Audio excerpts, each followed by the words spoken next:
What's the latest on these efforts to replace Joe Biden before the November poll? With your legal background, you know better than most the limitations of what the Democrats can do here. What are the chances that we're going to get a new candidate? So I think the chances are pretty low. Now, the logistics of them swapping out Joe Biden at this point are very, very difficult. So you actually had, so here in America, we have the FEC, the Federal Election Commission, which controls or rather executes the campaign finance laws in this country. I'm actually interviewing on my show, the Josh Hammer Show, one of the FEC commissioners tomorrow. And the same commissioner, Trey Traynor, who I'm interviewing, he actually wrote an op-ed for the Daily Caller on Friday, basically saying that the logistics at this late hour of pulling a candidate swap from a campaign finance perspective are very, very difficult because people who have donated to the Biden-Harris campaign, they have donated to the Biden-Harris campaign. They have not donated to a generic Democratic Party slush fund. So if you pull Joe Biden and Kamala Harris, that money either then gets reverted to the DNC, the Democrat National Convention, or just gets returned to the donors. So if Gavin Newsom, Gretchen Whitmer, or God help us, Michelle Obama, if one of them were to step in, they'd essentially be starting from scratch from a fundraising perspective. Now, Kamala Harris is the one person in the country who could possibly obviate those concerns because you could do that while assuaging those fundraising concerns. The problem with Kamala Harris, Rita, as you know, that she's less popular than venereal disease. I mean, she's just an absolutely horrific politician. No one particularly likes her leadership. People leave her office. They leak like a sieve to the mainstream media about what a terrible boss she is. So they're not going to do it. So I am increasingly convinced that Joe Biden actually is here to stay. And again, God help us, because it's not a pretty sight. You're right about Kamala Harris. She's just floundering. We played some footage of her earlier and it was cringe-worthy.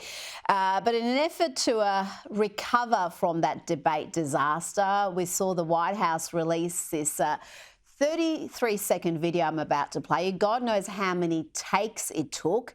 There's around 9 jump cuts just in this 33 seconds. Democracy is the essence of who we are. We're the most unique nation in the world in that we're not united based on race, ethnicity, geography. We're based on idea. We hold these truths to be self-evident, that all women and men are created equal. It's in our Declaration of Independence, in our Constitution. They're the two things that are the guardrails to make sure democracy is able to be sustained. It's all about being able to show up and vote, be able to have an opportunity to get a fair deal, get an even chance. It all rests upon our Constitution, and democracy is the vehicle and the method that holds that together. Josh, does that fill you with confidence? I mean, so I actually have not seen that video. That's my first time seeing it.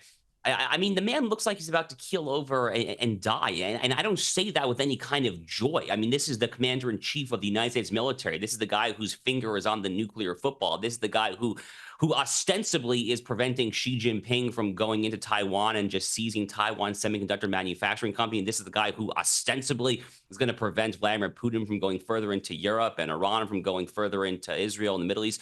And that's what he looks like, and that's what he talks like. I mean, it's just absolutely appalling. When I was watching that debate last Thursday evening, Reed, I couldn't get that thought about Xi Jinping and China out of my mind. All I was thinking about was that surely in real time, somewhere in Beijing, people very high up in the Chinese Communist Party Politburo are having these conversations about, let's seize Taiwan like now, or at least let's do it before November. Because when you have someone who literally looks like that, who exudes just such obvious senescence and physical and mental decline, what message does that send to everyone around the world? I mean, to say nothing of the American people who are suffering a grave crisis of morale as it is, but really the message to everyone around the world, foes, friends, allies, enemies, everyone, it's just awful. It's so sad.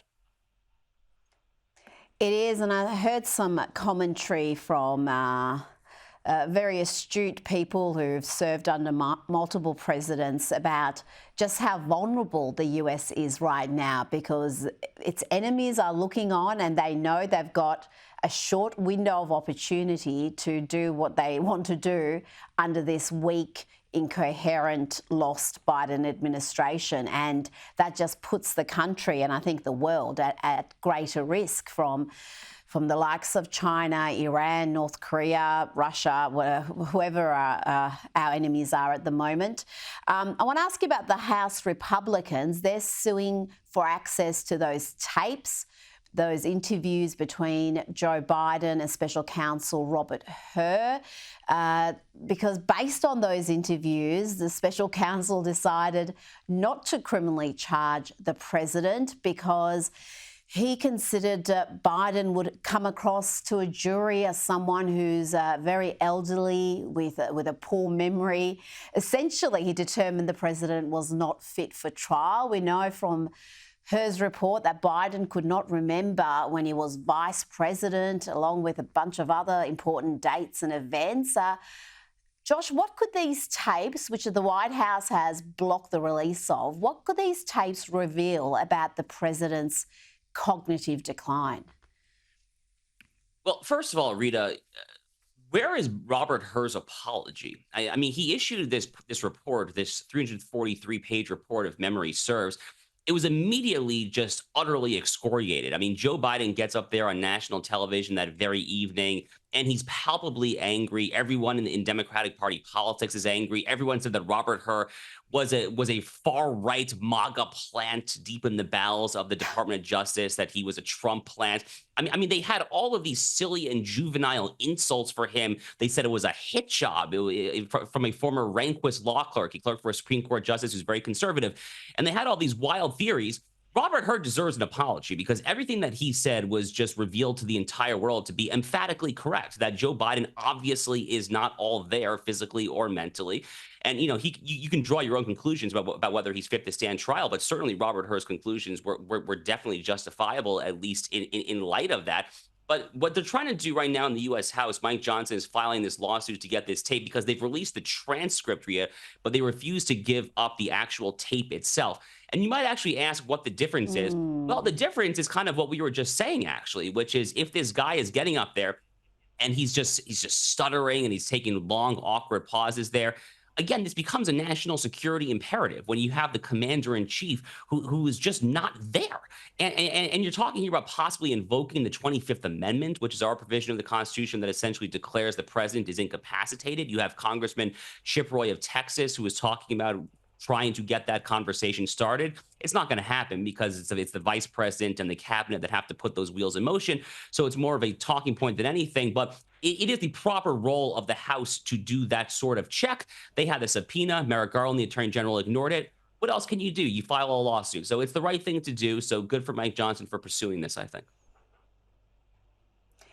Oh, yes. And there's just a world of difference between reading a transcript and actually hearing the backwards and forwards between the president and Hur. So, yeah, those tapes need to be released. Finally, Josh, before you go, this story is delicious. And thank you to CNN for revealing the details of this debate watch party that was held in Los Angeles. It was attended by the likes of Governor Whitmer and Kamala's husband and a bunch of Hollywood types. And now just picture this scene, Josh. Just a few answers into the debate, Rob Reiner was screaming about losing and Jane Fonda had tears in her eyes. How are the celebrity class dealing with the rest of the nation finding out what the media have known for some time, whether they've been honest about revealing it or not, that the president's cognitive decline is dramatic and real? Yeah, you know, Rita, I think this past Friday, the day after the debate, was my single favorite news cycle here in the U.S., probably in years, because the entire news cycle was just, you know, A-list actors, celebrities, Democratic donors, billionaire hedge funders, and obviously all the liberal columnists and pundits and editorial board. They were just having this big public meltdown before our eyes. It was absolutely glorious. I mean, one of my favorite things about the English language, which Americans and Aussies obviously both share, is that we borrow nice loan words from other languages. And of course, there's the German loan word Schadenfreude, which means that you have joy at the suffering of others. And I have to say that my Schadenfreude over the past week, frankly, has been utterly through the roof, Rita. I'm positively euphoric watching things like this. I can understand because, yeah, that mass meltdown you talk about, it has been spectacular. I would argue these people are almost always in a state of meltdown, but it got turned up to weapon-grade levels after that debate. And, yeah, just grab your popcorn and enjoy. Josh Hammer, thank you for your time this evening. Thanks so much.